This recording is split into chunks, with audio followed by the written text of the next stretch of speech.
Magandang araw mga kaibigan. Pag-usapan natin ngayon ang pag-veto o pag-disapprove ni Pangulong Marcos Jr.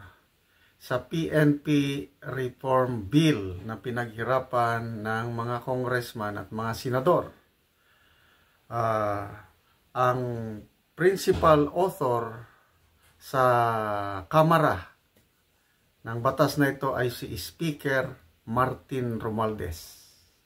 Samantalang sa Senado naman, ang principal author ay si Senator Revilla.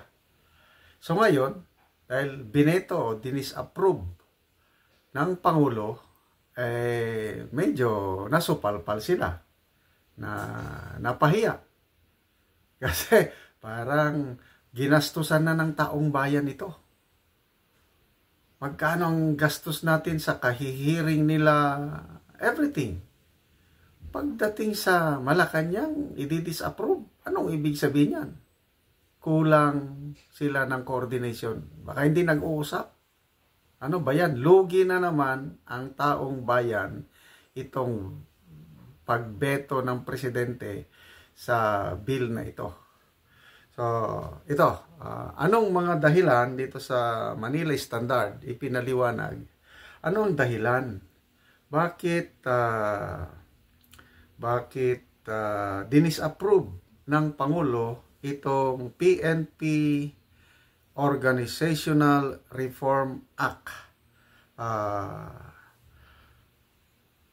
Ang main dahilan is issues with administrative efficiency and policy alignment. Hindi daw naka-align sa gustong mangyari ng administrasyon ito, policy alignment Yun nga, hindi sila nag-uusap. Tapos, efficiency in the bureaucracy, parang redundancy. Okay. Ito ang sulat ng Pangulo. Sinulatan niya ang Congress. Kaya ito, sampal ito sa Senate and House leadership. While this administration recognizes the laudable objectives of the bill, I cannot approve it because the provisions run counter to the administrative policy and efficiency. Palpak. Ano pa? So, Senate Bill 2449 authored by Senator Revilla and House Bill 8327 authored by House Speaker Martin Romualdez. Kaya sabi ko sa inyo, medyo nasupalpal. Kung ako ang principal author niyan, edi mapapahiya ako. Ibig sabihin, hindi nila ginawang kanilang assignment. Tinimbang ka, ngunit kulang. Okay. Ano-ano ang mga, i-summarize ko na lang yung disparity, yung mga sweldo ng mga PNP cadets, then magiging police lieutenant, magkakaroon daw ng disparity. Masisira ang government right sizing. Okay? They want to upgrade PNPA cadets yung sweldo to the level of police cadets, granting them entry level pay at salary grade 21. This upgrade would recognize them as government employees with associated benefits. Yon ang gusto ng bill. However, sabi ng presidente, yung mga pay adjustments mag-create po ng pay disparities and distortion when compared to other equivalent positions.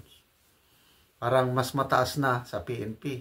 Maalkansi ang AFP.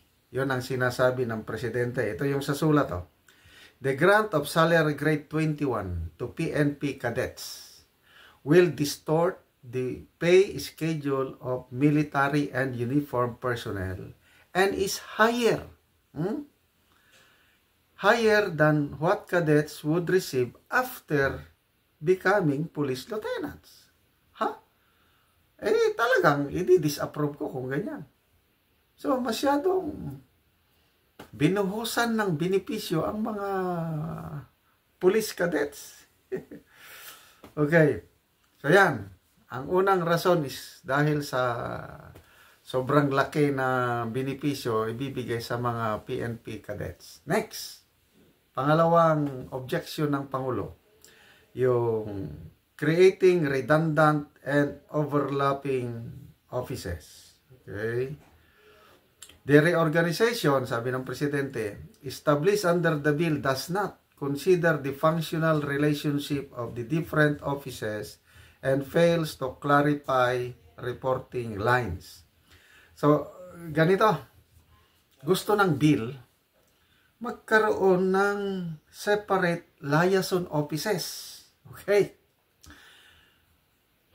Isang liaison office from PNP direct liaison to the office of the President. At saka isang liaison office papunta sa DILG. So, basta dalawang liaison office. Tapos, it's headed by a police brigadier general. So, sabi ng Pangulo, it's unwarranted. Redundant. So, hindi ko maintindihan itong bill na ito. Sobrang maluho, sobrang magastos. Okay, isa pa. He also questioned the placement of integrity monitoring and enforcement group under the National Operational Support Units. Sabi niya, this may lead to questions about its independence. Kasi itong Integrity Monitoring and Enforcement Group, ito yung parang manghalap ng impormasyon tungkol sa mga scalawags na mga pulis. Ganon. Tapos, mamaya, yun na, maimbestiga na sila, mahuli na sila. Meron namang IAS, yung Internal Affairs Service. So, lumalabas nga talaga is unwarranted. Okay? Isa pa, yung pag-create ng area police commands. Kasi meron ng regional police command. Meron ng provincial police office, may station. So, ma-supervised, meron pang area. Ibig sabihin ng area, parang ginaya nila ang AFP na may area commands. May Eastern Mindanao Command, Western Mindanao Command, Visayas Command, Southern Luzon Command, Northern Luzon Command. May ganyan, Westcom, Western Command. Gusto rin ng PNP ng ganyan. Redundancy, sabi ng Pangulo. And I agree. Iba kasi ang nature ng trabaho ng AFP. Kailangan namin yung mga area command kasi kailangan namin i-coordinate ang operations ng Army, Navy, Air Force. Kailangan yun. Isa police, law enforcement man lang mas to me, hindi na kailangan ang mga area police commands. Redundancy talaga. Kaya itong mga authors nito, they're not doing their job, their assignment. Sayang po ang gastos ng taong bayan. Okay? Ano ba? Sabi ng Pangulo, with all due respect to Congress. Ito na yung sampal.